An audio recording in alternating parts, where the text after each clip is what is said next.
pela quantidade de gente declarando que sim, estará presente na manifestação, eu também estarei, e a gente vê a reação do sistema. Notícia desta terça-feira, o ministro do Supremo Tribunal Federal, Alexandre de Moraes, determinou na noite desta terça-feira que o ex-presidente Jair Bolsonaro deve prestar depoimento presencialmente à Polícia Federal. É para constranger mesmo.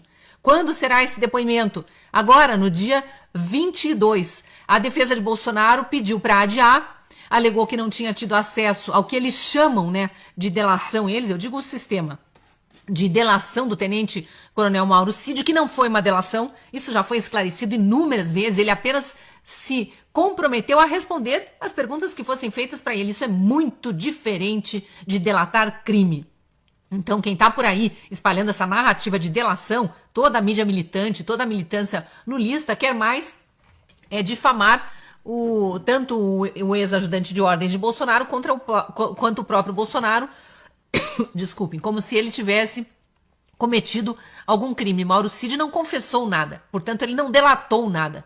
Ele respondeu perguntas que foram feitas a ele, tanto que os próprios promotores do Ministério Público já disseram que a delação, chamada delação, praticamente não serve para nada. Mas Alexandre de Moraes segue negando à defesa de Jair Bolsonaro o acesso a essa suposta delação. Como é que um advogado prepara uma defesa se ele não sabe do que o seu cliente é acusado?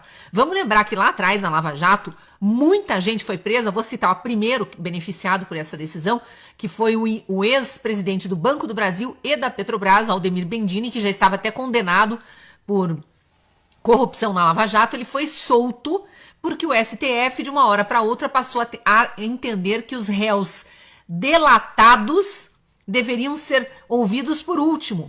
E até então a Lava Jato vinha ouvindo os réus delatados, outras testemunhas, outros réus e depois os delatores. E aí eu não estou entrando no mérito se isso foi uma decisão boa ou não, correta ou não, boa para o direito, né? O fato é que processos que tinham ocorrido até aquele momento foram anulados por causa dessa nova interpretação aqui sobre réus delatores. Agora eles sonegam a um réu supostamente delatado, Jair Bolsonaro, o acesso ao que disse o réu delator, o suposto réu delator aqui, tenente-coronel Mauro Cid. Então tá tudo virado do avesso nessa juristocracia brasileira, né? Então os advogados informaram ao STF e ao delegado da Polícia Federal que o ex-presidente vai se apresentar sim, sempre respeito à Constituição, sempre respeito a ordens judiciais, estará presencialmente, como o ministro Alexandre de Moraes quer, mas ficará em silêncio, usando o seu direito a não falar nada, uma vez que ele sequer sabe do que é acusado. Por outro lado, há um certo início de movimentação, diria assim, de pessoas do meio judiciário que não mais toleram ver tantas ilegalidades sendo cometidas. Olha o que um advogado aqui de Curitiba, um advogado criminal, professor de processo penal, o Jeffrey Chiquini, fez. Ele apresentou por conta própria um HC, um habeas corpus, contra o inquérito das fake news, e pedindo um salvo-conduto ao ex-presidente Bolsonaro. O que ele está alegando? Ele não está entrando no mérito de nada, ele não está apontando nenhuma ilegalidade, ele está apenas dizendo o seguinte para o STF: estou apresentando um habeas corpus pedindo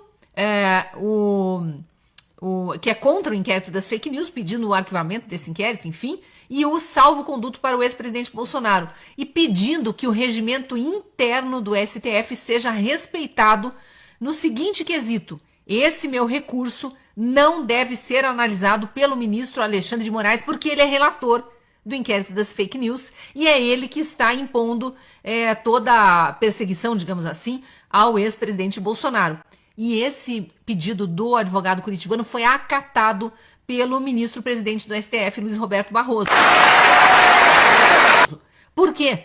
Porque ele usou toda uma argumentação dizendo: o próprio regimento interno do STF foi usado para garantir a abertura do inquérito das fake news e de outros inquéritos, a abertura de ofício. Veja, ministro do STF não é delegado de polícia para abrir inquérito, mas o regimento interno do STF diz que sim, em algumas condições, e aí os inquéritos estão sendo abertos à revelia de outras leis brasileiras que não prevêem isso. Então ele diz o seguinte: se o regimento interno é respeitado para isso, que também seja respeitado, e aí ele cita lá o artigo do regimento do STF, que diz que recurso contra a decisão de um ministro relator não pode ser analisado por ele próprio. Então, nesse caso, é um recurso, um habeas corpus que está sendo impetrado contra um inquérito relatado por Alexandre de Moraes e pedindo salvo-conduto ao ex-presidente Bolsonaro, que está sendo intimado e intimidado pelo ministro Alexandre de Moraes. E aí, Luiz Roberto Barroso concordou, seguindo o regimento interno, ele distribuiu o recurso para ser analisado pelo ministro Luiz Fux. Se Luiz Fux vai acatar esse pedido de habeas corpus, de salvo-conduto, não sabemos.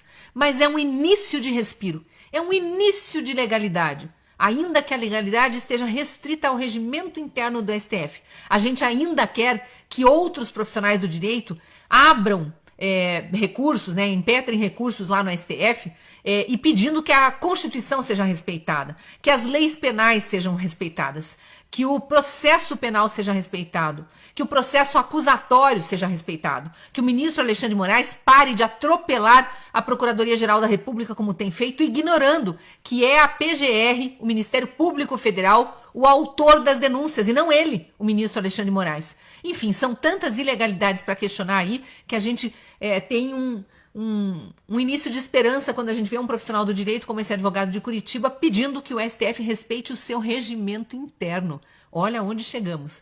Em paralelo a isso, tem toda a movimentação no Congresso Nacional, no Poder Legislativo, para tentar restabelecer a sua força.